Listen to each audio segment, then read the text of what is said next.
Alrighty, and welcome everybody to the Last Place Fantasy Football Podcast, where we are going to be reviewing Week 4, and that was painful. But what I am happy Only to for be some of telling us. you guys, yeah, only for some of us, yeah.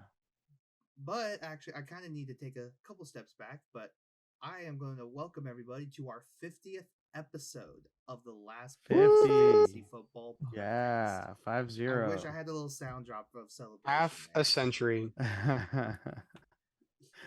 We just gotta have the.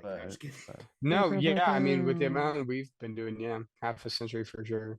Yeah, it doesn't seem like 50. It seems like a lot more, to be honest. It really does. It seems like we're episode here. 200. Yeah. Yeah, it really does, especially off season. It is Oh, interesting. Yeah. Off season. I mean, we went quite a long stretch without doing a podcast, but yeah. So this is week 4 straight. Week 4. It is week 4. Before we get started, make sure to like and subscribe this YouTube channel and follow us on all of our social media pages, Facebook, Instagram, Twitter at Last Place FP. So week 4, guys, first game we got is Thursday night football, Miami versus Cincinnati. Tua, guys, where do we want to? Concerned about Tua? I mean, we really concerned about Tua. Yeah. So actually, I mean, we should probably talk about the repercussions of the game. First, before even going into the game.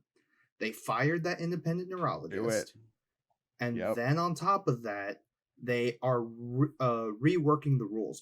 They're tweaking them. Yeah, but if a player's unstable, they're not allowed to return. In the group chat, they're not messing around this time. Yeah. So they're actually doing thorough interviews of everyone involved in it, including Tua. So that'll be interesting to see if anything comes out in any new policies that they're making on this concussion protocol and whatnot. But they're going into thorough interviews starting tomorrow. But can I give y'all some breaking news real quick? Oh, the Javonte. Yeah, I saw it. Yep. Serious knee injury. Come on. I know. I'm not happy. I literally, last week, just traded away Melvin Gordon. So this will be a fun year for me. Oh, I was literally minutes away from trading Javonte, but if it's honestly, torn, I'm down. I'll talk about the biggest trade mistake I think I made coming up, but not for this game. Tua is dead. The rise of Teddy Bridgewater begins. Yes, Teddy Bridgewater. Teddy Bridgewater's ghost is out there on the field making plays. Yep. Post concussion Teddy good. 2 gloves. Yeah, Teddy 2 gloves. He actually looked pretty good out there after Tua was out. Was dead. Are you guys worried about Waddle or Tyreek at all? I'm a little down on him, but I'm not out. They're gonna keep doing their one up, one down, one up, one down bull crap that they've been doing. It's just gonna piss everybody off. Yeah, that's how I feel of it too. I'll tell you, I'm out on Chase Edmonds though. If there's anything to take away, I'm out on Chase Edmonds. Yeah, and I mean Raheem Mostert actually showed up and did pretty well. He looked good, yeah. So he looked good in the run game. He may be a streaming candidate. I mean, if anything, I would say for standard for sure. Yeah. But if it's half PPR, I think you can find better options elsewhere. Yeah, that's fair. Of course. But I mean, even then, he did get 3 targets and 2 receptions. So yeah, I mean, it's not great, but at least he's getting some. Besides that, are we taking anything about the Bengals from this game? I don't know. Mean, Jamar Chase is kind of on a slump right now, but Joe Burrow's picking it up. What happened? Yeah. I mean, it helps to play the Jets and then a Tua less Dolphins. Yeah. And then, I mean, it seems like T. Higgins is maybe starting to reassert himself. Yeah. I think T. Higgins. I really want to figure out what teams are doing because I do feel like T. Higgins is getting the better of the opportunities. Mm-hmm. Well, I mean, they're just doubling Jamar. Is mostly what I've seen. They're smoking Jamar. Yeah, that's basically what I've seen. And so, but it's how can you get Jamar like manufactured touches at this point. Yeah, they're gonna have to revisit how they scheme their games and game plan. Mhm. Oh, they should have done that a while ago. I digress. Yeah. But I mean, that's all we need to talk about. I guess that game. Besides, Yep. I mean, and we again, I mean that's everything. That's about it. We wish him a speedy recovery. Obviously, they're saying he may not be coming back for a while. Makes sense. Yeah, I would not be surprised. Definitely for a while, at least. I mean, I'd say at least 2 weeks, probably a lot more. Here's what I'll say. I think in the 3 weeks, you've seen enough from Tua to know that he can win in the offense that you have. Yeah. Now, is it worth the franchise quarterback money? That remains to be seen. But I think he's shown you that he can perform the offense. Please don't rush him back onto the field. No, and that's probably the last thing they'll do. Right. Mm-hmm. Yeah, they know that they have a good offense, and Tua's at the heart of that. So they're gonna keep him close to their. Can Kelsey go for 60 tonight, please? No. Can we just will that into existence? Wait, what do we need Kelsey to do? 60. Can he just fumble every single? No, shut up, Ryan. Catch he has. Yes. No, let me secure this dub over you, Ryan. No, I need negative points. Okay. Okay, good luck. So with that. moving on, I need him. Bro, moving on he's to gonna our save me London. against you, Josh, and he's gonna save me against another matchup that I'm in. Moving on to our London game, Minnesota Vikings over New Orleans Saints, 28-25. I'm upset. This one was somewhat of a slow burn. I'm upset. It was. Yeah, a surprise scratch. Yeah. Was that's what I'm upset Alvin Kamara. I was surprised when I got out and started watching the game and saw that he wasn't in. Like, I didn't see any notifications saying that he was out. Yeah, no, literally, to add context to this, I was up till 2 a.m. getting work done. And I did not see a single report. Yeah. And so I'm like, okay, I think we're good. I think Kamara's playing. And then I go to sleep, I wake back up again, and I see Kamara's not playing? I made the mistake of thinking that they were going to rest Dalvin Cook, and then they gave him 20 attempts. Yeah, no joke. Yeah, they used him a lot. He's strapped at all times. The shoulder's strapped at all times. No joke. I mean, if gotta be happy if you have Justin Jefferson, honestly. Oh, yeah. That's a return to form. That's one thing that saved me my back. message. He's had a resurgence. Thank the Lord. Didn't need a receiving touchdown. But no, he got a rushing touchdown, though. Yeah, I'll gladly take the rushing touchdown. Yeah, so... but that's what they need to do is scheme like that, where they get him the ball in his hands, just whatever it takes. Yep. Yeah, just exactly whatever it takes. And Adam Thielen was out there doing Adam Thielen things. Thielen looks so good over the middle. I mean, I think that's going to be his role. Like, in a weird way, I think they're going to flip Osborne and Thielen. So Thielen's going to take all the over the middle stuff, and then Osborne be the other boundary guy. Yeah. Which is going to help this team in the long run, but it sucks for Osborne. It does kind of suck for Osborne, because I think what they'll do is they'll do Osborne and Rager and just like, all right, y'all duke it out. All right, you guys see who sucks as minimal as possible. And the answer is it's not happening. But Saints. But with the Saints, I think Chris Olave is a clear-cut number one. Oh my gosh, clear-cut number one. He's pretty legit. Look, he didn't get 13 targets this time, but I'll gladly take 7 targets. Like, yeah, I mean, a cool 16 points. He made good use of it. So that's good. He definitely did.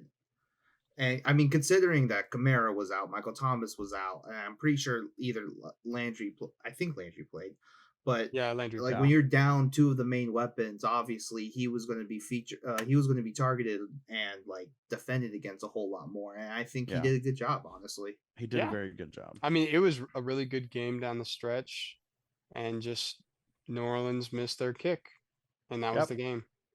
Yep, and the Vikings won. The double doink. It was a great game. Vikings are 3-1. Vikings are 3-1. They are 3-1. They are a very bad 3-1 team. they've squeaked by the last couple of weeks after their Green Bay blowout. I thought that they've looked very in control in the games that they won. Yeah, yes and no. I think they've. I don't know. I feel like he's taken his foot off the gas, like KOC has. After I think he's just being trying creative. to figure it out. Yeah, I think he's being creative, and sometimes it just doesn't work. And so it seems like he's taking it off, but really he's just, like Josh said, trying to figure it out. Yeah, because the thing is that for 2 straight weeks, teams did shut down Jefferson. So it's like, okay, I need to figure this out first. Right. And so, I mean, it's all kind of the growing pains of a first-time head coach. But, I mean, to be 3-1 in that position, that's good. Yeah. Yeah, and for a new head coach, 3-1 is great. Great position to be in. I mean, great than what they had been looking like these past few years. So. No joke. Yeah, in the Zimmerverse. Yeah, Zimmer. Oh my gosh. So I'm speaking of verses, I'm convinced that my team's going to lose this week because it's still called the Flacco verse, and that's my 2 cents. Probably. I'm still in the Flacco verse. Yeah. Yeah, you haven't left yet. I need to get out of the Flacco verse. I mean, I dropped him off of my team, and that was just not enough. You're still in week 3. I get it. I'm still in week 3. You're still in week 3. Here's the thing, Ethan. Your week 3 is my week 4. Honestly, it's been a bit rough. Well, I mean, my week 4 is great. Well, I mean, actually, I'm not having a bad week. I'm just not having a good week. So. That's fair. Okay. I see what you're saying. What you're saying. Is that Isaiah Pacheco? Dude, he's legit. Pacheco, man. This guy's looking like just a pro. Holy cow, the way he runs, he's like he looks good. He looks good. This is like one of the first times I'm seeing him run. Because I don't really watch the Chiefs very much. Pacheco would have been drafted had his college not been Rutgers. Oh yeah, they do produce good running backs. Yeah. Good Lord, contact balance. Okay. Yeah, and speaking of good running backs, let's talk about Browns and Falcons. Yes. Oh moving on to our next matchup. Gosh, Browns Falcons. This was a surprisingly very good game. Yeah.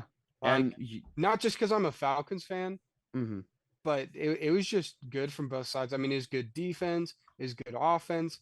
It was like action the entire time. It came down to it was just a good football game. Yeah. So, but which side do you want to talk about first? I gotta ask. No, let's stick with the Falcons. Okay. I gotta ask, Ethan. You probably watched this game. What was up with the every second triple split between Algier, Huntley, and Patterson? Okay, so I would not have been able to tell you the answer to this if I didn't watch the post-game conference. But I decided to watch the post-game conference with Arthur Smith because, it was a good win. I wanted to hear what he had to say about it. And basically what he was saying is there's kind of been this, I don't know, narrative out there in the NFL that the Falcons are a bad team and they don't have a good roster and yada, yada, yada, all this stuff about their personnel. So basically what Arthur Smith came out and said is, I believe in this team. I believe in my players. I know we can win, and I trust them based on what I'm seeing in practice, that if I want to put them in a situation, I can put them in. And so, I mean, when you look here in the stats column, obviously Cordero Patterson came out. That was their guy. Now, he was still dealing with an injury that he got from last week, which was also in my review of why are we using Cordero Patterson so much. Well, congratulations. He got a knee injury from all that usage, and he was limited in this game. Thankfully, Algier was just a freaking rock star. I mean, he was just absolutely running everybody over. He looked great. But they also decided that they wanted to put Huntley in. There was no rhyme or reason to. I mean, Arthur Smith literally just said, I trust my personnel. I wanted to put him in and see what he could do when we put the ball in his hands. And then they ran every single play that drive until Caleb Huntley scored. And then he didn't see the field again, but. I mean, it just makes sense, especially if they're later on, if there's a chance Cordero Patterson misses time, you're going to they're trying to get him ready. Yeah. They're trying to get those two acclimated, which is what I wanted to see last week, but I'm glad it happened this week for sure. But that I don't want to see what happened last year happen this year with Cordero Patterson. When I don't think it will. I don't think he will. Yeah. He just got wore down. He got used so much in the early season that by the time like midseason came, he started to decline so much, and you could tell he was worn out. Yeah, you also have to remember that Calvin Ridley left, and then there were literally no one else. Yeah. And you were dealing with like Matt Ryan at the time. So it was but I just didn't want to see, Cordell Patterson go through that again. I want to see like more Tyler Algier, maybe even more Caleb Huntley. Oh my dude, Algier, but like definitely Algier. I think Algier's the guy. Like I honestly is that think a touchdown for CEH? Yeah. Let's go. Another one? That's 2 tutties for CEH. Nice. Yeah. Good job, CEH. Dude, look at this resurgence from CEH. I'm happy to see it. I know. Good for him. We were worried about injuries, and he has shown us that he can make it. Yeah. See, I was not a fan of CEH, but his usage this year is actually it's encouraging. So. And just imagine what a Tyreek Hill trade can do for you. Yeah. Yeah, when you're not passing downfield all the time. Kind of makes me wish I didn't give it to Jacob among all the other things I've given to Jacob and literally rebuilt his team. It's okay. We're not there yet. We're not there. Back to the Falcons. Dude, Mariota is so close to being gone. I mean, he threw that pick, and that's when Arthur Smith said, all right, I'm taking the ball out of the hands of somebody who's going to lose me this game. And then, I mean, you see what the rushers did. It might be a point where they're just waiting to get Ritter ready. Yeah. And once Ritter shows that he's ready is when they'll do it. But in the meantime, the ball's out of Mariota's. Yeah, but in the meantime, for those of you listening, bench Kyle Pitts and Drake London because they're not going to look good. They're not going to look good with Marcus. Yeah, I wouldn't do it for next week because also this is what I got out of Arthur Smith's post-game speech is their entire game plan for this week is they lost their 3 best defensive linemen. We're going to run it at them. Oh yeah. And if we can run it and if we can run it down their throat, we're going to win this game. And if we can't stop their run, they're going to win this game. And that was the game plan this week. So this was a fluke week. I will tell you, because this is straight from Arthur Smith. This was a fluke week. It was all by design that they were either going to run their guys and win, or they're gonna live or die by the run game. Was the game. And I gotta say, like, it's hard to outrun the Cleveland Browns. Oh yeah, but I feel like the Falcons managed to do it win because they did that. Well, I mean, they also played the depth game because Myles Garrett wasn't playing, and did Jadeveon Clowney play? I'm not sure. No, Jadeveon Clowney's still out. So that you're down your starting D ends, like that's more of attrition. Their nose tackle, he was out too. I don't remember what his name is. Please don't ask me. Is it still Sheldon Richardson? No, it's somebody else. But they're out in interior and both edges.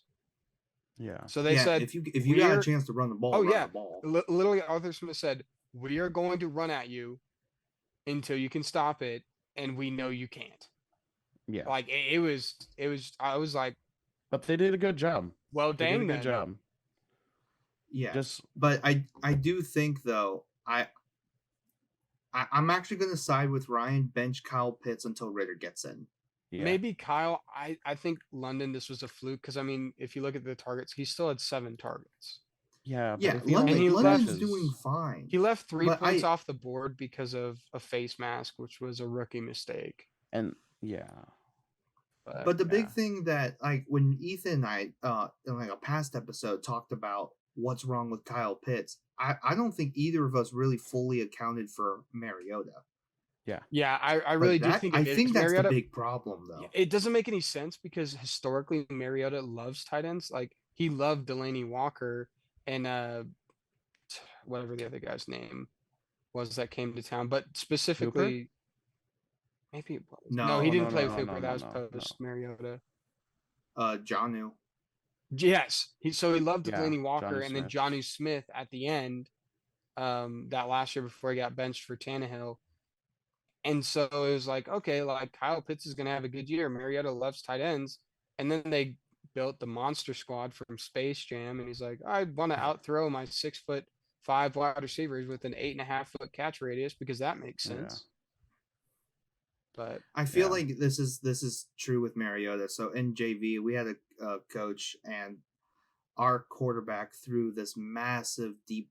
Well, no, actually, he tried to throw a go route. I believe, hold up. down the side. Is that?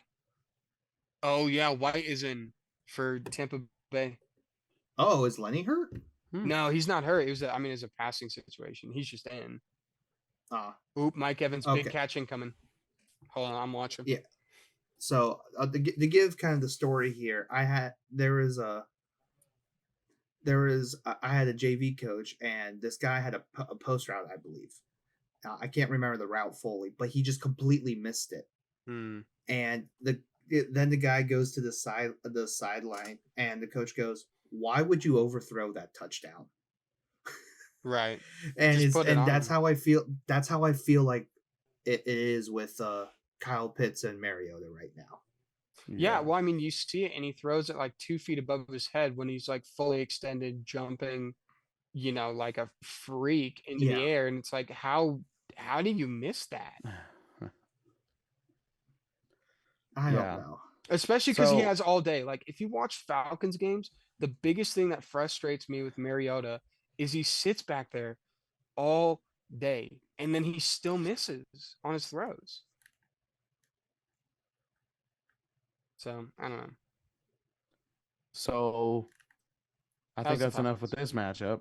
Yeah, that was the Falcons. Well, actually, there's one more thing I want to talk about this matchup. What did you want to say? I guess Njoku's for real. Yeah.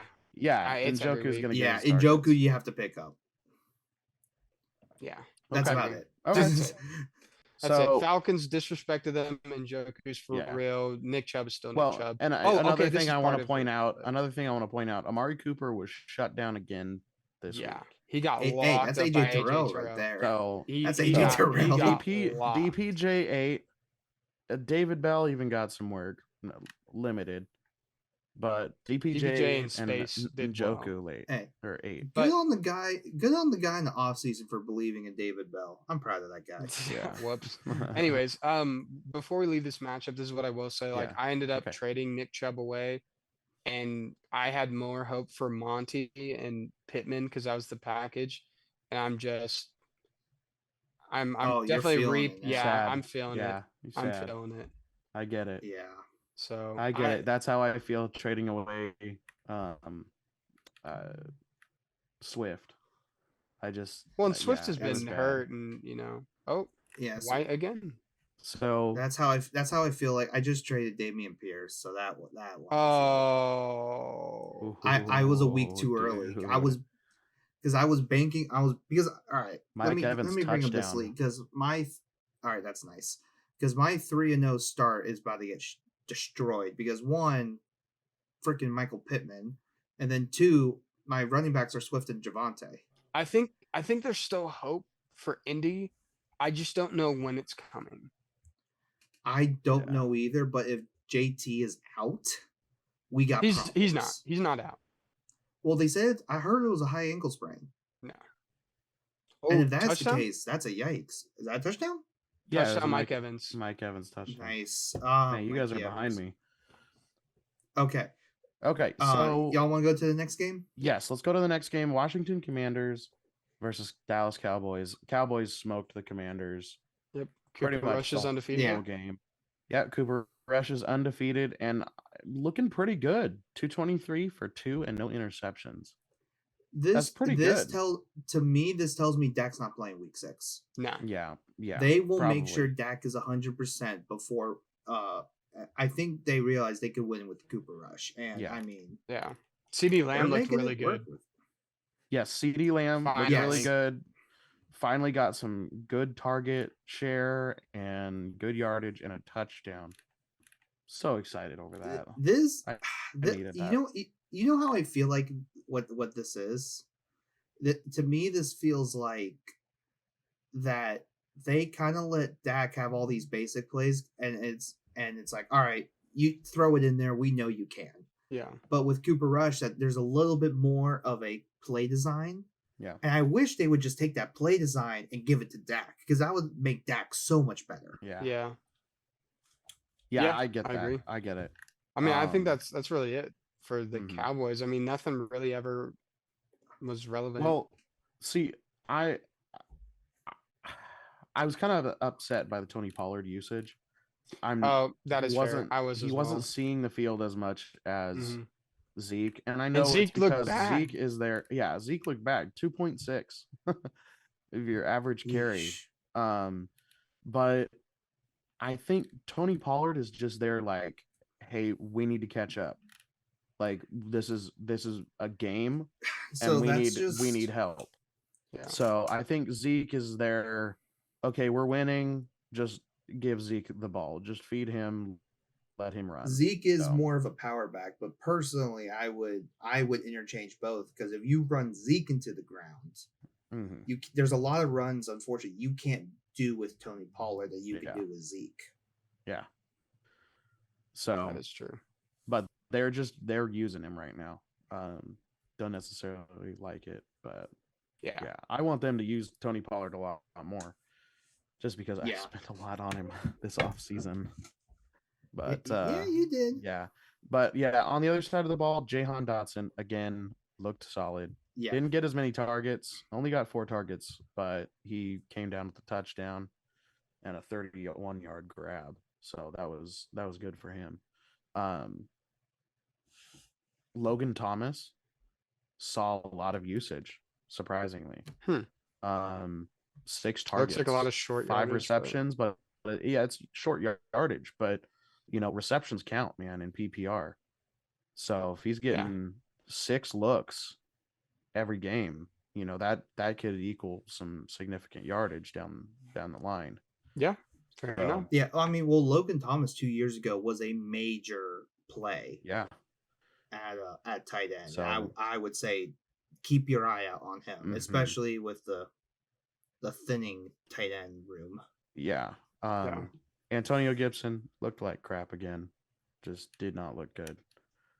He looked good last week. I don't know what it was this week about it, honestly. It was a better matchup. Well, that game was also over. Yeah. Before you knew it. Yeah, I mean, they just got into we have to pass in every situation or we're going to get smoked. So I got to say, when does who is it? Brian Robinson? Yeah. Brian Robinson. I don't know. I guess he still needs a few more weeks. I mean, probably a few more weeks to get reacclimated, but I guess the issue with Gibson now is you have to think of it in keeper and dynasty format. Yeah. Unfortunately, I think Gibson's kind of done for as far as like his potential value. So I think he's going to be stuck in I think he's trending towards the DJ Moore style of, how good he is. He's not going to get used. His point total sucks. Yeah. And don't be on the train of just holding out and hoping that he's actually going to break out. Because at this point, I don't think it's happening. Yeah. For Gibson? For sure. For Gibson. Yeah. For sure. We can make that a thing now, the DJ Moore category. The DJ players. Moore category. Yeah, really. The Moore category. I mean, I'll do that. I'll do that for Dynasty. That hurt me. Yeah, I mean, because he's pretty much been QB proof for years, and now, Baker Mayfield, baby. We slid off QB. Into obscurity. Oh, one other thing, really quickly. Backtracking just a little bit, and then I'll let you continue on the Falcons are number 2 in the NFC South right now. They're in playoff contention. Yeah. So if you Falcons fan happy. If you go back to my preseason, I said that they are my dark horse to be a surprise in the wild card. Something to follow. But let's keep tracking. Potentially. I think if Ritter, something to follow. If Ritter shows up and does what. Oh yeah, they're a contender at that. I would say what the way that they're playing in New England did today. I mean, if he shows up like him, then yeah. Because if you think about it, like Rams are at the top of the NFC, and they had multiple opportunities to beat the Rams. Yeah, that should tell you how they stack up in the NFC. Yeah, and they just dominated one of the better teams in the AFC. In the Browns. The AFC. Well, can we talk about the next AFC North team? Yeah, let's go. Yeah. All right. So Seattle. I'm gonna wait. Well, no, you missed the game. You missed the game. Which game? Bills Ravens. Oh, this one. Oh no, I had that later on. I had that. Oh, you had it later on. Okay, my bad. I'm looking at the wrong. Okay, then I'm ahead. Yeah, let's go. Let's go to the other bird team. Okay, we've got Seattle Seahawks versus Detroit Lions. Dude, the highest scoring game this season. The highest scoring game this season, and scoregami. I mean, more importantly, it's scoregami. Okay. It was a dueling. Like a QB dueling between for no reason. Jared Goff and Geno Smith. Who put money on that? Who put money on that because you're a millionaire? Guys, Rashad Penny hasn't gotten like over like 10 carries the last 2 weeks. And this week, 17, 155, and 2. And you're like, exactly. Like this guy showed up made today. No sense. It made absolutely no sense. Oh yeah, the return of Hawkinson too. Oh no, and the return of DK. 7 receptions for 149 yards. More importantly, 10 targets. Yeah, that's the key. Ridiculous. Oh, I'm leaving him in. I think they've got it figured out with DK now, and he's. I think they got it figured out. I literally told you this morning, Josh, when I was like, "No, I'm gonna leave him in because I feel like they're gonna figure it out, and I trust DK." And then he does this. You know what's the big takeaway for me? I think you should not make a trade. I'm going to say this, and I'm making this rule for me, but I think this should be for everyone else. If more teams are just not going to use their stars in the preseason, do not make a trade until after week 4. Yeah. And because I am, week 4. Yeah. Because the thing is, I mean, we'll talk about with a couple more people, but I guess it just took 4 games to get it going. Yeah. And I mean, DK is looking real nice right now. Now, maybe the Lions are just a bad defense. They are. They are. They're busting it open for free.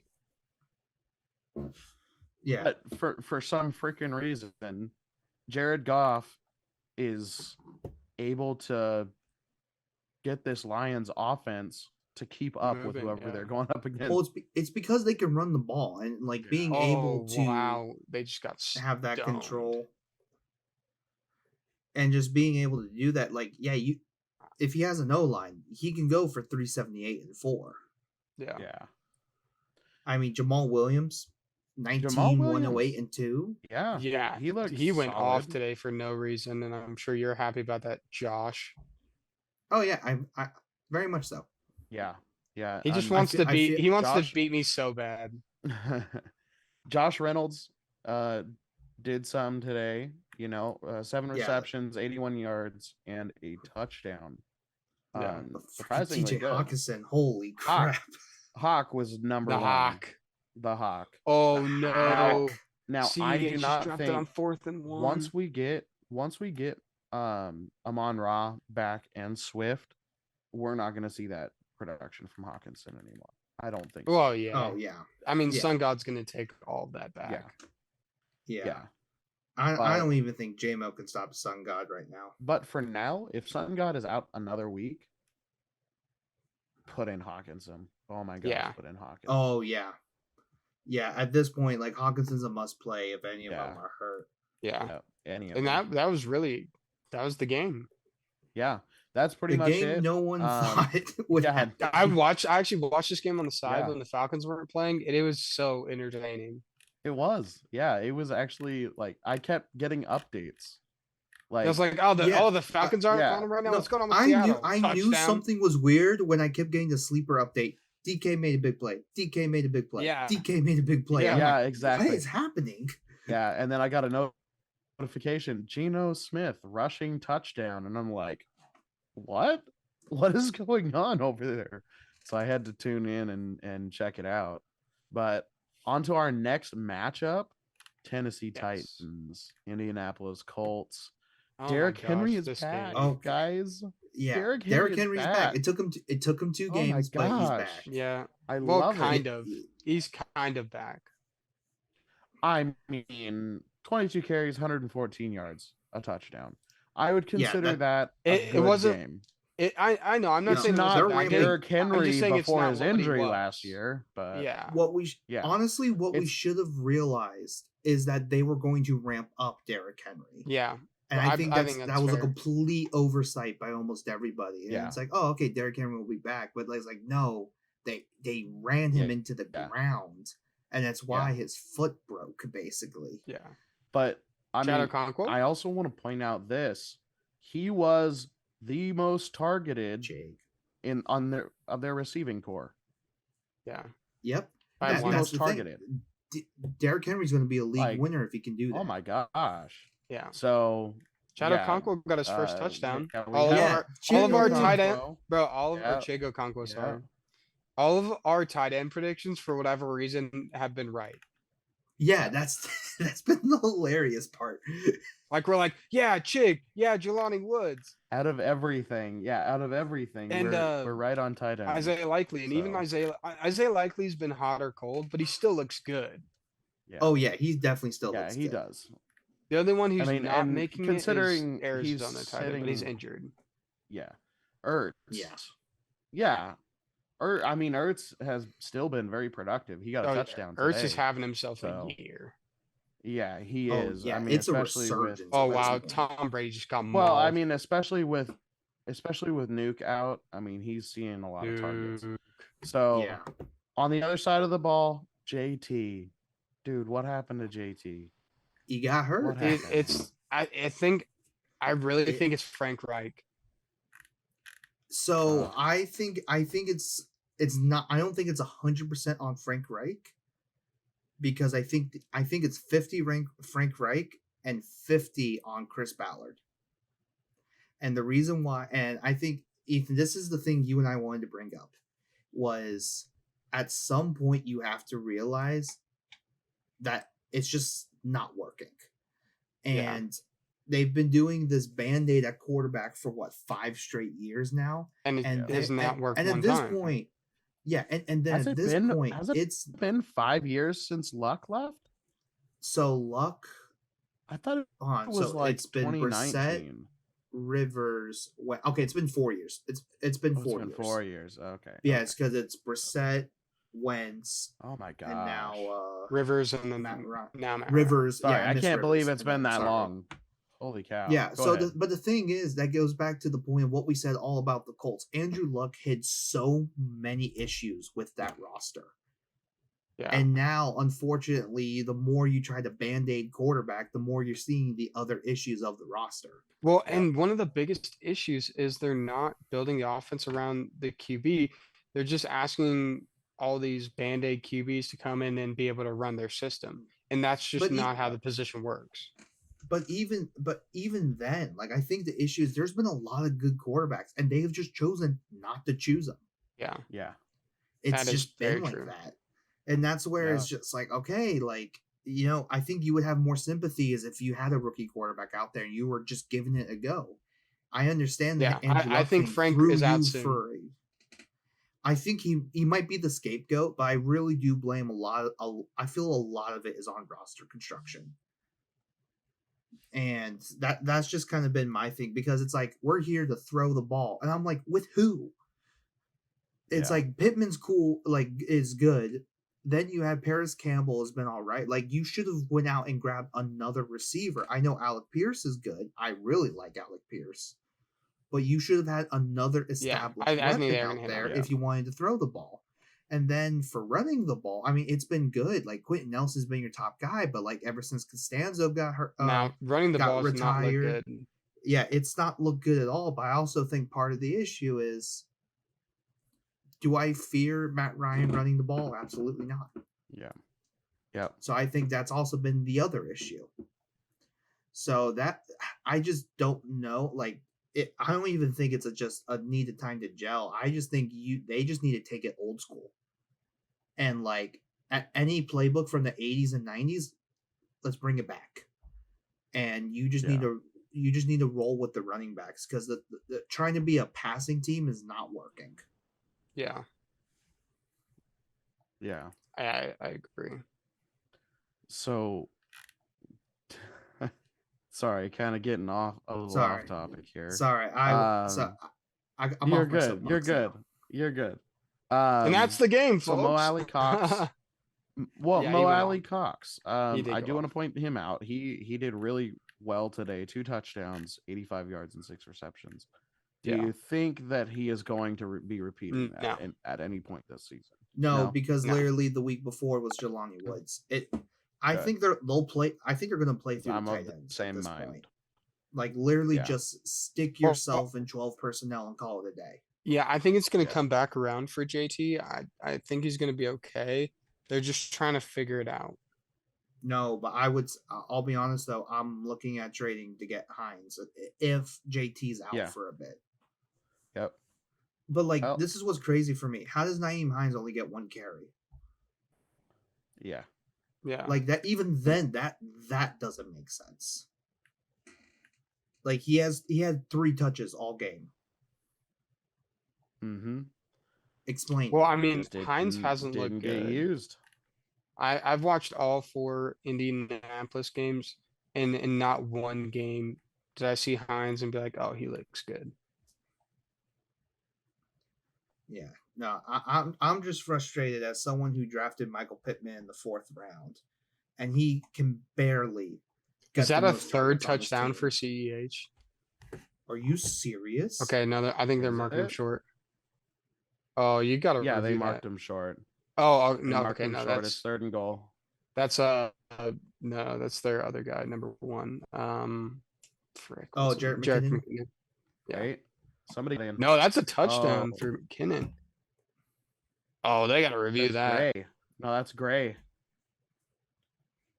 Oh, was it Gray? It is Gray. Yeah, it's Gray. You're Gray. Wow. They literally stole that play from the Ravens. That's hilarious. That's awesome. That's amazing. That's awesome. Because I don't know if y'all remember. So in the Miami and Ravens game, they did a QB sneak with Mark Andrews, and that's exactly how it did. Cool. That's a play right there. That's fun. Okay, let's go ahead and move on to our next matchup: Chicago Bears, New York Giants. Yawn. Saquon Barkley. Star as Saquon ever. squads. I mean, Saquon okay, all right. He carried the ball. I want to say this. He carried the ball 31 times. He's 31 back, times. All the way back. Like they need to chill on him, to be honest. Like they need to chill on him because he's carrying the ball 31 times in a game. He can only take so much. Like he may be back, but they need to know who led the team in targets. You want to know who led the team in targets? Do it. Bellinger. Richie James. And guess how many? Richie James. And Bellinger. 3. Yep. 3. Yeah. And Daniel Bellinger actually had 3 targets too. Now, the other thing. Except he had 3 receptions. Here's the thing we have to check is that. Yeah, go ahead. Is that Daniel Jones and Tyrod are hurt. Yeah, that's going to be interesting. Well, that's part of why Saquon ran so much is because both of their quarterbacks were hurt. Yeah. Yeah. So, but that's sad that there's sad one that point Daniel I need to Jones. make. Oh, go ahead. Well, no. Say your point first. Say your point first. Oh, I was just gonna say it's sad that Daniel Jones rushed for 3 less yards than what he threw. That's really sad. As a quarterback. Was it raining at all this game? Yeah, no, it was. I don't think so. Oh, okay. Was it? Okay. Oh, okay. That would make more sense. It was. But my one last point I want to bring up is New York Giants. Please make these uniforms the regular. Please just make them your regular home and away. Just do it. It looks too good. Bring it back. Really? Please. Yeah. I love the look of these uniforms. Like I've always have. I mean, is there anything to say about Chicago? Like Darnell Mooney. Khalil Herbert. Darnell Mooney and Khalil Herbert. That was really all I've got. Khalil Herbert solid. Didn't reach the end. Well, no, he looked solid. I mean, 4.1 yards is what he averaged. He just never reached the end zone. That's the problem. All right, it's official, dude. I'm putting Chris Godwin back in. Chris Godwin's now a starter for me. Do it. And for all of you out there who are watching this, Chris Godwin is back. I'll be the first to say Chris Godwin is back. That's good to know. Chris Godwin is back. But so I'm Darnell still Mooney. dropping Darnell Mooney. Yeah. Darnell Mooney. I still don't trust him. That's about all I have for that one. Anything else, guys? No, that's it. No. Who do we got next? All right. We've got Jacksonville and Philly. Philly just dominated most of this game. Jackson went up 14 in the first quarter and then lost the lead in the second quarter. Well, that's because they let Trevor Lawrence get mauled and fumble the ball 3 times. Yeah. Or 4 times. Yep. So I do want to point Trevor out Lawrence something. and Rain, not very good. But look at this. ETN, 8 attempts, same as James Robinson. Yeah. I was just going to say that ETN and Robinson split carries. I feel a change in the wins of Jacksonville. Yeah. Be prepared. I want to hold on. I do want to bring up this might be slight fool's gold, and the reason why. Did you guys realize that Philly had a 20-minute difference in time of possession? Oh wow, that's like brutal. Almost 20 minutes. Yeah, it's 39:51 to 20:09.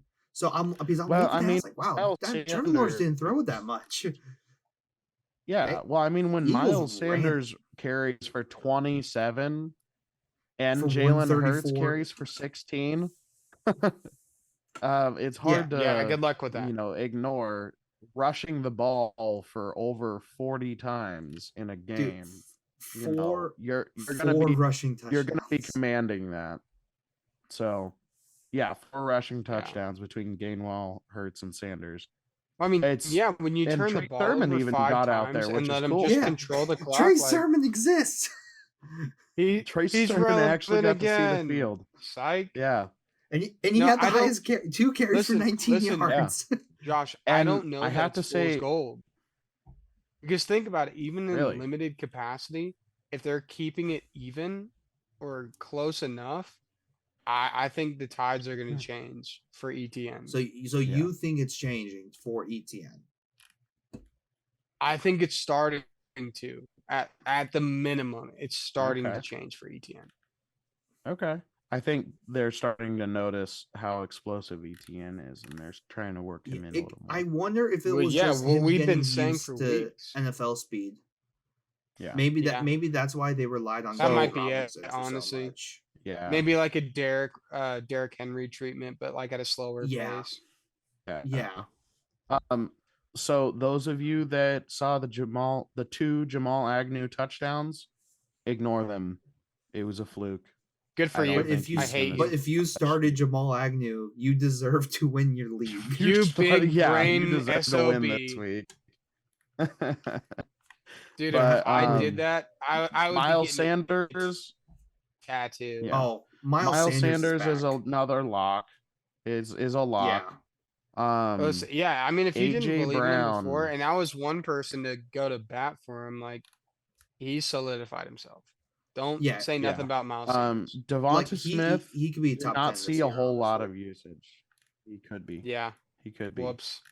Devonta He honestly just Smith wanted to show up so that of you would lose to your dad, Ryan, and then now he's back to what he normally does. You hate to see it. Mm-hmm. But Devonta Smith only 4 targets. AJ Brown really only had 7 targets. So I mean, they just ran the ball. Yeah. Yep. Like I'm personally not even worried. Not even worried, honestly. Oh my gosh, Cameron Brate just got destroyed by Chris Godwin. Oh, is this game over? That's hilarious. Yeah. So no. Moving on to our next matchup. This game isn't over. Jets and Steelers. This was a Zach Wilson's first game. Zach Wilson's first game back. He did not look great, but he did not look terrible. I do want to say he did at the end. At the end, he looked really good. Yeah. He had a rough start. Yeah, rough start. I mean, the rust just kind of makes sense there, but and same with on the other side of the ball, Kenny Pickett. Okay, after so can we talk about that? Yeah. Let's talk QBs. Go ahead. Yeah, it's Kenny Pickett time. I am way higher. Go get all the Steelers options. Yeah. I just think if this is going to be the bottom, then sign me up, because this is better than what Mitch Trubisky was even doing. Yeah. I am surprised I thought they would wait until after the bye week, but that's also me thinking Trubisky would be a bit better. Yeah, you have to keep going with Pickett. He's looked worse than Mariota. Well, which is not only Pickett, but Pickens. Pickens too. I mean, he heavily favored Pickens and Freiermuth. Yeah. So Deontay only got 4 targets throughout this whole game. So I think my stock on Deontay may be going down until I see how Pickett flows with him. But he's very obviously chemistry with Pickens and Freiermuth. And I also saw that Pickett went towards Claypool as well. Like he was taking the deep shots. Like he was looking a bit fearless, to be honest with you. And he paid for it with the interceptions. But yeah, he did pay for it. But that was also on Claypool. But that's okay. That's okay for game 1. That was on Claypool. Yeah. That was on Claypool. Yeah. On the other side of the ball, Breece Hall. I'm happy. I'm telling you, it's time. I'm happy. Look, out of nowhere. We told you last week. It was coming. Yeah. I have faith in Breece Hall, but I know I just have to put him on the back burner and wait, because that's it. You just need to have the Arthur Smith up until this week, seeing him split carries with Carter. And now watching him go 17 for 9, or 17 opposite of 19 for 9 for Carter, and Breece Hall got a touchdown too, which is amazing. Yeah, also too very quietly, he got 6 targets. Yeah, so that's good to see, because that was one thing that I was afraid of with the Zach Wilson changes. Will he target the running backs more? Yeah. And it looks like, at least with Breece Hall, yes. And if that's the case, the Breece Hall era has started. It's time I to hope start. He continues. Now, I will confess, I did not start Breece Hall because I put Jamal Williams in instead. I did not either. Either. Good on you. Good on you, Josh. That's not bad for this week. Going forward, though, don't make that sin again. Nope, won't do it. But yes, here worship. Listen, take Breece Hall and the Hall of Breece. Take the Arthur Smith approach. Believe in your team. Believe in your players, and this is what happens. But for me and DK, Ryan and Breece Hall adds an extra dimension, though. Zach Wilson, 18 to 36, 252. I'm okay with that being his first game. He's going to be fine. Yeah. And he spread the ball around. I love that, because I've got Tyler Conklin. I've got Elijah Conklin Moore. I was afraid of. I've got Corey Davis. All of them are in different leagues for me, but all of them are getting fed. I mean, they're not seeing great yardage. I'd like to see a little bit more out of Conklin, because I've seen a lot of success with him. I think the Elijah Moore connection is only going to get better from here. Yeah, I hope so. I love seeing him. I'm happy after the last couple of weeks. Yeah, I'm happy to see 3 for 53 at this point. I'm encouraged. Yeah. So our next matchup, Josh, I'm gonna let you go ahead and take this one. Bills Ravens, because you probably watched it a lot more than I did. I just kept up with the updates. I had this game circled for a while. First off, let me just tell you, this was an incredible game. I loved every minute of it. It was a lot of back and forth. I would not be worried about Lamar's score. The issue was just executing. They had multiple chances to score, but really, and this is the big point, the Ravens are having a depth crisis. J.K. Dobbins, they didn't want to overdo him, totally understandable, but when your next best back goes down, that's where things get to be a problem. Falele was really good at the tackle spot, so now there's consistency on the O-line. Bateman got hurt. Oh wow, Bateman got hurt, which is the big issue. He left the stadium in a walking boot, so we have no idea what's going to happen there. Snatch Duvernay, like 100% snatch Duvernay. This also means likely could get some interesting like looks now. But for sure, honestly, especially with Mark Andrews this week being smothered, absolutely smothered. But he was fine. It was just the issue was just executing, and yet it was a rainy game, but Josh Allen just made it work. And literally for this game, like it, what on earth was that? Okay, sorry, I just caught the first touchdown of CEH today, but basically with the Ravens right now, I'm not worried like at all. Just because we knew it was going to be sluggish. There's a lot of people coming back from injury. So I don't think as fantasy owners you should be worried either. Yeah. Now, I will tell you from this game, you better trade for J.K. Dobbins with everything you got. Because I think he's becoming he will be the guy. And that's just guaranteed at this point. So with I that in messaged mind, you right after his. Oh, go ahead. Yeah, I was gonna say, like, it's JK's just fine. And I messaged him right after the second touchdown for JK, and I was like, I didn't put him in today. Like, no. Oh, I missed out on the opportunity. But the big I don't have a crystal ball, so yeah. Well, the big thing about this is that we said it's better to be one game late and for you to fully know, okay, he's back and this is the game. Yeah. And but literally Josh Allen was good. So Crowder got hurt. McKenzie left the game concussed. So for Dynasty or a deep play, Khalil Shakir is the next guy. And he can do what Isaiah McKenzie can do.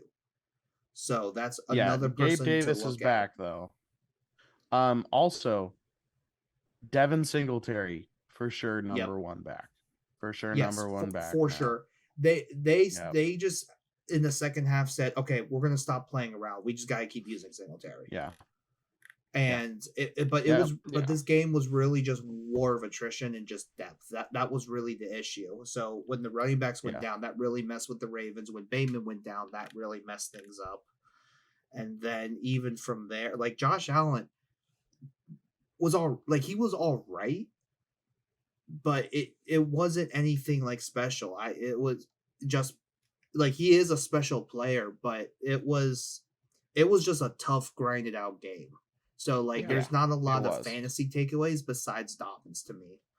Mm-hmm. And because even then Singletary's value is in PPR and half PPR. I don't think standard you should look at him. Yeah. I mean, I really agree. I think that's the whole game. Yeah, that's basically the whole That's game. About it. Mm-hmm. So let's go ahead and head over to Los Angeles Chargers versus the Houston Texans. There's only one runner for the Texans. One person ran the ball for them, and he ran very effectively. Damian He ran fierce. He ran fierce. He pierced that defense. He penetrated. He did. Damian pierced that defense. But he did very well. 75-yard touchdown run. That will help. Capped it off. That'll do it. Yeah, that capped it off. What he had. He did really well. On the other side of the ball, rushing. Well, I mean, let's not leave yet. Let's not leave yet. No. I want to say let's stay with Eckler the Texans really quick. Man. Tom Brady touchdown to. All right, what do you have to say Mike with the second touchdown? Anyways, Davis Mills is a few mistakes away from being surprisingly elite. Really? Like he's on the cusp of it? I think he's maybe not on the cusp, but he's getting close to being a good starter in the league. So he was 26 for 35 with 246, 2 touchdowns, and 2 interceptions. The biggest thing I think is going to be O-line help. Yeah, he was sacked 4 times. Yeah. I just think the moment he gets an O-line, he'll be good. And they're slowly building it. Like, they have the left side done. Because they got Tunsil and Kendrick Green. I think that's his name. Mm-hmm. Their first round pick from A&M. I think it's Kendrick Green. And so it's the right side that they have to figure out. Yeah. But yeah, no. I mean, now such encouraged. Yeah. So I'm assuming that Austin Eckler called a mutiny. Yeah. Oh, he had to have been like, listen, you're going to use me and you're going to like it. And then just showed what he can do today. And then obviously you see the Mike Williams stat line, which makes me regret even more getting rid of Mike Williams. Hey, Gerald Everett, though. Gerald Everett showed up today. He showed up every week, man. Gerald Everett is so consistent. I like the way that they're using Austin Eckler now. They're finally utilizing him. It was back and I think it shows something. Yeah. Something had to have happened because throughout 3 games, they were not doing this. Like, this is where, like, you can go into, like, oh, it's a ramp up. This is not a ramp up. This is a complete change of course. Oh, my gosh. Isaiah Pacheco on the kickoff return. Good Lord, that kid is good. Who got Pacheco? He just took the kickoff return and was, he's legit. He's legit. Yeah, but I don't know. Like, that's my only drawback of the Eckler like situation is that I think something had to completely change. Yeah, I think he's here to stay for now, though, which is good. Yeah, and then Mike Will, Everett, Eckler still had 7 targets. Like, we'll take that. Yeah. I mean, I feel like he's just been on the sideline, like, coach, like, come on, when's it coming? When's it coming? And then now they finally let him just do his thing. He was injury? Did he have an injury? No, I don't think he. I don't think so. Maybe it was like an undisclosed thing because there were definitely times where he got hit and got up like he wasn't 100%. But then he'd come back out and prance for those touchdown runs like it was nothing. Yeah. But and I just noticed this.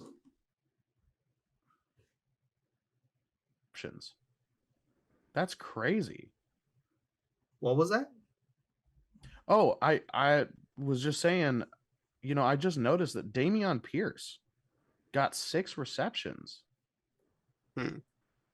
Oh, that's interesting. 6 targets, 6 receptions, only 8 yards from it, but still. So they're all checkdowns. It was checkdowns because of the Chargers' solid defense. But I mean, still in PPR, that's 6 points right there. That's solid. So and that was on that top game. of 131 yards. I mean, honestly, so I guess final note, like I texted this to Josh too, is Eckler was having a bad game and they started splitting carries between Joshua Kelly and Michelle, and then literally the next play in after Michelle ran, Eckler runs for the first touchdown of the season for him. And I texted Josh and I'm like, it had to have just been him on the sideline, like literally F this. Yeah, like I'm done with this. F this. You're gonna use me. Yeah, that's why I told you, I was like, that had to be like a mutiny or something, and that's my only fear is that if it was something of that nature, then we're gonna have that conflict all year. Yeah. But they also used him like that last year, so that's what doesn't make sense. Is it on to Arizona? Is that right? Yes, on to I believe so. Arizona. Arizona Cardinals versus Carolina Panthers. Shout out Arizona for shout out Arizona for beating the Panthers and putting the Falcons in second. And so if you Marquise, go ahead. Yeah, I was gonna say abandon ship if you have James Conner. Yep, for sure. I mean, I never liked him. But hey, another thing we were very right about in the offseason is James Conner's not going to do it again. I'm keeping score. He's very touchdown dependent. Look, we need to keep, that's it. We need to keep score of something. Listen, as much as we have been wrong, we have been right more than we've been wrong, which is more than other fantasy providers have been. All right. So quick, you know what else is top 10? This podcast. Call back to Josh. Keep going, Ryan. Oh boy. Hey, we're back. But I mean, Ryan's about to bring up Hollywood Brown, 6 for 88 and 1 off 11 targets. That will do. That'll do, Marquise. Yeah, that'll do. 11 targets. That's quite a bit of target share. Hey, Ertz 6 for 6 though. My boy. Ertz 8-2, man. I'm so glad that I picked him up. I waited for him until like the 5th or 6th round. I waited and I made sure that he was still there at the end of it. But Ryan, you pulled it. He's not a good coming pickup. on Zach Ertz. Yeah, he's not coming. Zach, but he's not coming. I'm gonna take. Yeah, he's not coming. Sorry. But yeah, Zach Ertz. I love that I picked him up so late because he was worth it. He was so worth it. Yeah, I'd rather take Zach Ertz. He's been my in the staple. 5th or 6th. He's been a legit. Yeah. I will say it. I think he's been a legit fantasy MVP. Yeah, just because for how late you got him, and just getting that stability at tight end. Yeah, that's probably been the difference between wins and losses for a lot of people. Well, I will say, and those of you that picked up Darren Waller. Oh, go ahead. Really quickly, I will say be careful because Nuke is coming. Yeah, and you're going to see literally 2 weeks. Oh, but also Trey McBride 3 for 3 for 24. That's not bad. Hey, they're getting there. We haven't missed on Trey McBride. They're getting there. No, I don't think we have either. Yeah, because I think it's because we knew he was going to sit behind Ertz. I mean, the talent's going to there. sit. We did say that, like we love him, but he is going to sit behind Ertz. That was what we said. Yeah. So another thing. Other than that, I mean, on the Panthers, that's pretty much it that I have. That was that game. On the Panthers, 8 for 27. CMC. Yeah, I mean, he didn't rush very much, but I mean, he also got he got like 9 receptions for 81. I want to point out 11 targets for DJ Moore. 11 targets. I mean, it's now. Did I curse him this entire time? Yeah. After you've already heard us, DJ. No, it's the Moore list still. It's the Moore. We're all yes. Fantasy hopeful players go to die. Yeah. The Moore list. It's the DJ Morgue.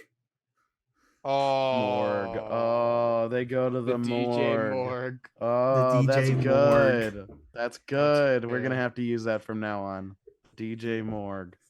Oh my gosh. That immediately erases top 10 podcasts. and speaking of the DJ Morgue, can I skip a game? Can we go to Green Bay? That's my next game. Is okay. I mean, we're not skipping the Green Nothing Bay. much needs to be said besides CMC's good. Speaking of the DJ Morgue, obviously Christian Watson. Oh, you think it's already that potentially at least for this season, because he's fully healthy. I think for sure Romeo Dobbs has leapfrogged him. Dobbs has leapfrogged 100%. him into at least the number 2 role there. Dobbs, I would say if the matchup's good, you start him. Yeah, because this is with the exception of the fumble. With the exception of the fumble, he made, I think it was 15. It was a 15-point game for him. So that's a second game in a row that he's made at least 15 points. Yeah, then that's a big deal. And on top of that, sneakily, Allen Lazard's been really good. Yeah, once he's gotten back, he's been really good. because he had some injury stuff. But it's definitely Lazard and Dobbs as the top two. Yeah, and then Watson is just figuring out. Though with their running back supplementing, but yeah. But I mean, Aaron Jones 16 for 110 is good. AJ Dillon 17 for 73, also pretty solid. But going back to Watson though, we did say that for Watson, you have to remember that he's from an FCS school, which means 2 years ago he didn't have a season. Yeah, there is a learning curve that has to go with him. But Dobbs is the guy you should be going for. I think he could be a league winner. Like I'm going to put the name out there. I think it's a guy you should be going for. Yeah. Definitely be going for him. Hold on. We'll see. He might be going to the DJ Moore, but on the flip side, I mean, Zappy almost took a heartbreaker away.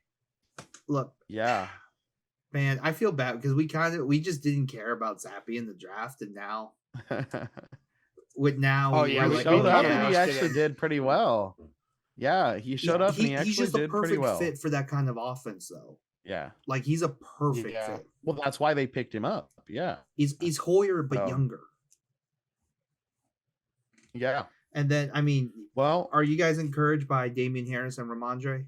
Yeah, they both. Yes, I like Ramondre's usage in the receiving game. I liked Ramondre's usage, so I'm hoping they continue that. I'm hoping he takes a little more of the carries, but he was targeted 5 times. He outtouched Damian Harris. 4 receptions. Actually, no, they tied.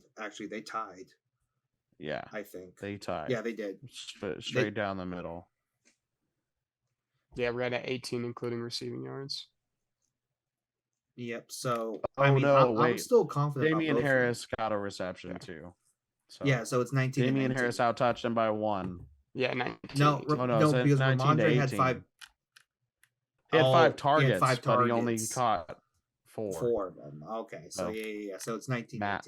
Maths. Yep. Math is hard. We're not numbers guys. All right, Josh takes pictures. Ryan is an idiot, and then I do what I do. I'm kind of a shady POS. You just compartmentalized. You just talk our entire existence the whole time. So I do. Like honestly, this isn't even like my mouth moving. It's just like it's a mirror of what my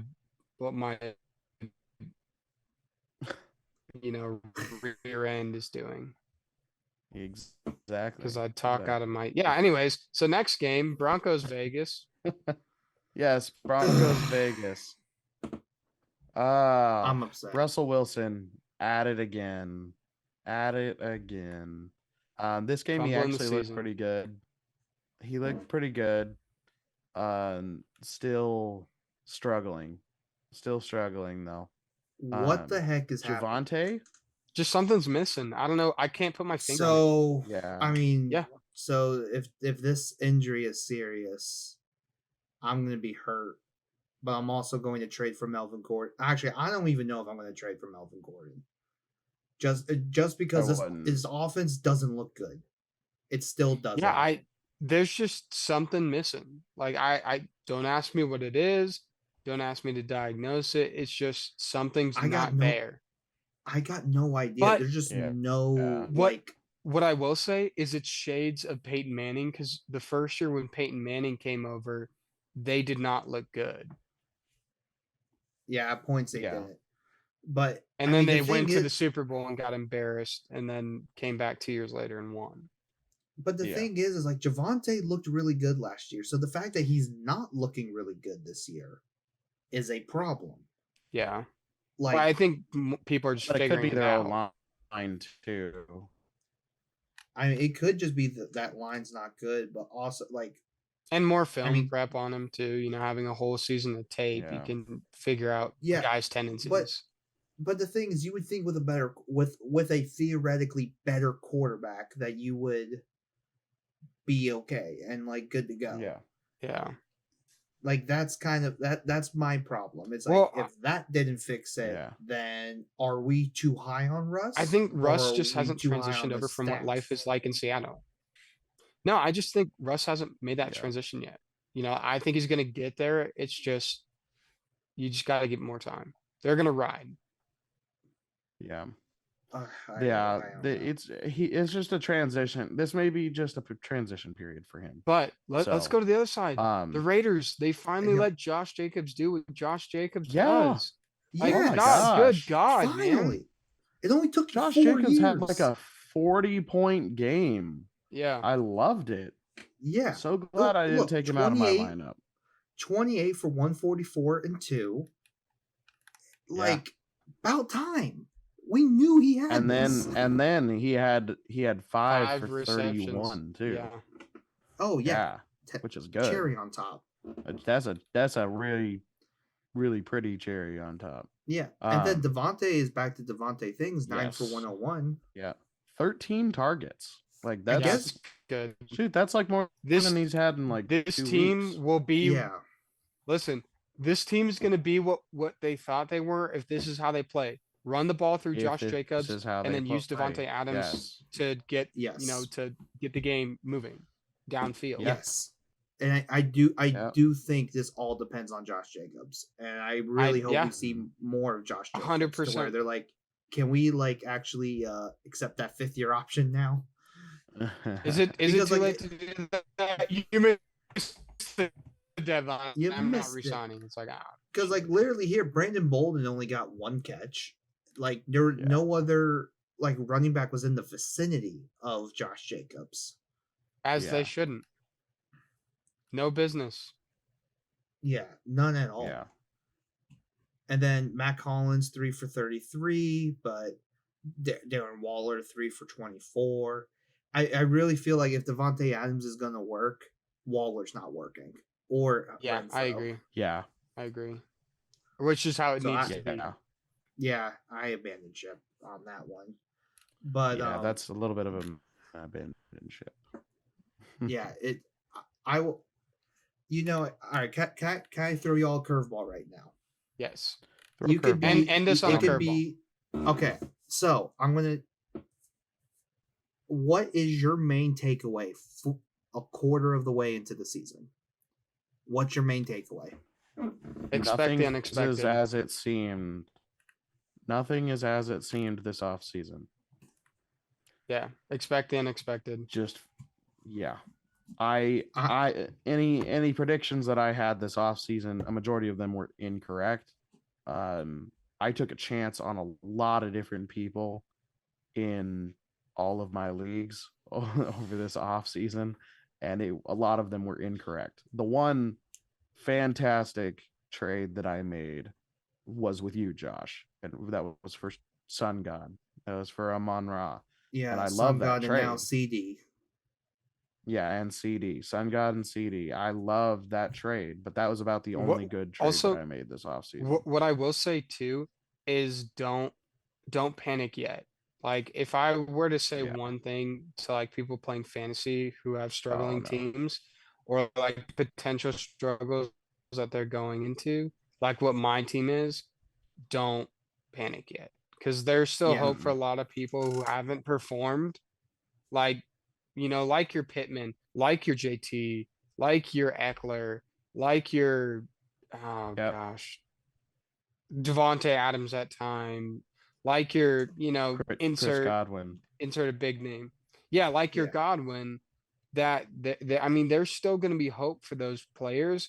We're just a quarter of the way in. People are still figuring things out. There's a lot of injuries that are going to happen. There's a lot of scheme that's going to happen, a lot of changes based on the war of attrition. And I mean, like, if you think about it last year, Sony Michel, Darrell Williams, and like some of these other guys were nobodies, Cooper Kupp, until towards the end of the season. Yep. And I think that's just a good thing to remember of expect the unexpected. Your team's going to come back around. Just believe in what you've done. And if it doesn't work, then it doesn't work. But at least you believed in something. Yeah. Thank you for the motivational speech. I definitely, mine's kind of right there. Well, we're ending. That's how we're ending. All right. Believe in yourself. The Arthur Smith approach. He inspired me. Believe in yourself. Believe in yourself and believe in your team. Yeah, I would Don't also laugh just say at that, Ryan. All right. I think honestly, my takeaway is if we're not going to be playing in preseason, give them 4 weeks. Yeah, because I think our market correction, like literally, it used to be week 3. Honestly, like week 3 is like, okay, I know where this train's going. Then we'll see. Then we just gotta make the moves. Then now it's later, and I know that's gonna and I think to add on to what Ethan said, it's gonna look weird and it's gonna look bad. But if you stay the course and you don't panic, it's going to happen. Like we've had a lot of players that it's like, hey, not a lot of points this time, but they got a lot of opportunities, and we'll take it from there, and like we'll figure it out. And that's just what it's going to be, I think, this year. Well, and even like DK last year, nobody believed in DK, especially when Russell Wilson got hurt. And I mean, for a fairly decent reason. But I mean, over the last 4 games of the season, he came back. So just stay the course. Stay the course. Yeah, just stay the course. And just stay the course. But this is going to be a fun one. This has probably been my worst week of fantasy, and there's a couple leagues where I'm going to be scrambling. But this was my worst week. Yeah, I think I'm going to be losing 5 out of the 7, maybe 6 out of the 7. Yeah, I'm going 2 and 2. I'm going 2 and 2 as well. Yeah. So I'm having a very hard week. Just put in people that I shouldn't have, but Josh, that's close us out. Football for you. Yeah, go ahead. Well, that is our week 4 review. So thank you again for listening to the Last Place Fantasy Podcast.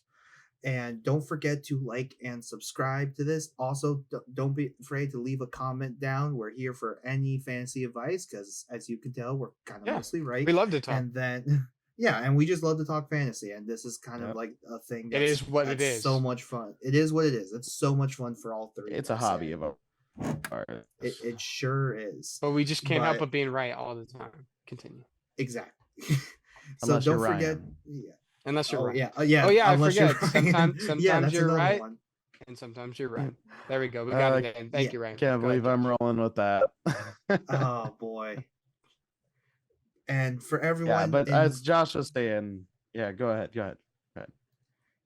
Yeah. So don't forget to check us out on Last Place FP on all social medias platforms, and we will see you very soon for our week 5 preview. Oh my gosh, we're already on week 5.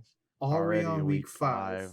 Wow. This season and happy anniversary. Quick. Happy 50 episode anniversary. Everyone. 50th. Yeah. Our 50th. Half a century. Indeed. Half a century. Alrighty, guys. We'll see you next week. Good luck. Stay classy.